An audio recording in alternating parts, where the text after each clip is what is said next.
कहवा बाध्य होइछु जे 8-9 मास बीती गलानी 9-10 मास पाखापाखि हबाकू गलानी। वर्तमान एठी एई ब्लॉक किंबा संपूर्ण कविसूर्यनगर निर्वाचन मंडली रे एक अभावनीय घटना सब घटी चलछि। प्रथम हैला जे गणतंत्र रो हत्या करा जायछि। पंचायती राज स्वर्गत बिजू बाबू जहांकर जयंती आगामी 5 तारिख रे हबाकू जाउछि, पंचायती राज दिवस हबाकू जाउछि। सेही बिजू बाबूंकर स्वप्न जोड़ा थिला जे पंचायत को सशक्त करिवा पाई आउ सेही पंचायत प्रतिनिधि मानकू तळ दिन रे अणदेखा करा जायछि एवं तांकर संपूर्ण क्षमता को हत्या करा जायछि। तांकर क्षमता को काटी एठी बीडीओ एवं विधायक उभय सालिस हेकि संपूर्ण भाव रे दुर्नीति बढ़ी चलीछि। बेगुनियापड़ा ब्लॉक रे दुर्नीतिर चरम सीमा रे पहुंची जायछि।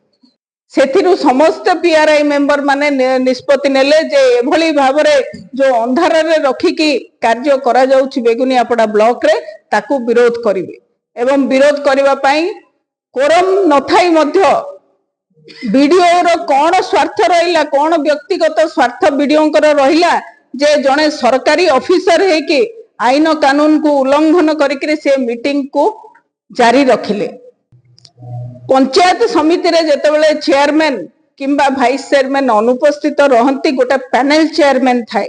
पैनल चेयरमैन जेतेबेले नुआ बॉडी तयारी हेई थाए चेयरमैन निर्वाचन पर परे पैनल चेयरमैन 5 जणिया गोटे पैनल चेयरमैन दिया जाई थाए।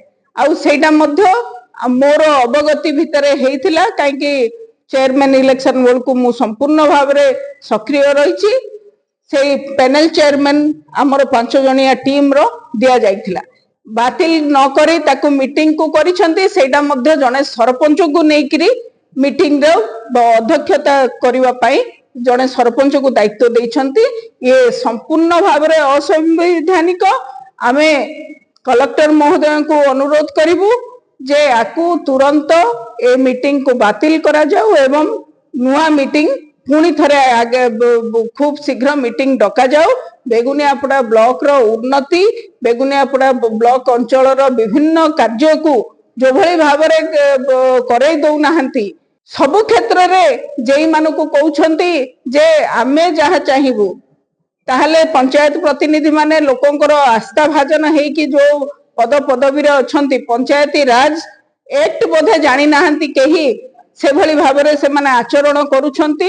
एवं आगामी दिन रे जो भली भाव रे जो सालिस राजनीति चलीची एमएलए को खुशी करिवारे वीडियो एवं जेई माने व्यस्त अछंती एई जदी परिवर्तन न हबो पीआरआई मेंबर मान को जदी उचित सम्मान न दिया जिवो आगामी दिन रे पंचायत समिति रे ताला पड़िबो। राज रास्ता को ओल्हेबे समस्ते किछि चाकिरिया जो माने तांकर व्यक्तिगत स्वार्थ देखुचंती किंतु आपण माने देखिथिबे पीओ मानकू जो भली भाव रे कमेंट करि परुछंती। जने विधायक होचंती जने संविधान रो सर्वोच्च पोस्ट रे अछंती ओडिशा विधानसभा रे जने सदस्य। अति दुखर कथा जने सरकारी चाकिरिया मानकू से कोहली भाव रे सरपंच टिकट दबा कथा कहि परुछंती। से बोधे जानी नाहंती आईन कोन कानून कोन कहार लिमिटेशन कोन बोधे जानी नाहंती। सेथि प्रति से संवेदनशील होबा दरकार एवं मोर अनुरोध सेही भाई मानकू भौणी मानकू जो माने सरपंच टिकट नवा पई आकृष्ट होई रहिचंती बरम तांकर जेई वीडियो मानकू सरपंच टिकट देई दियंतु काहेकि ना भलो एजेंट भलिया काम करि परछन।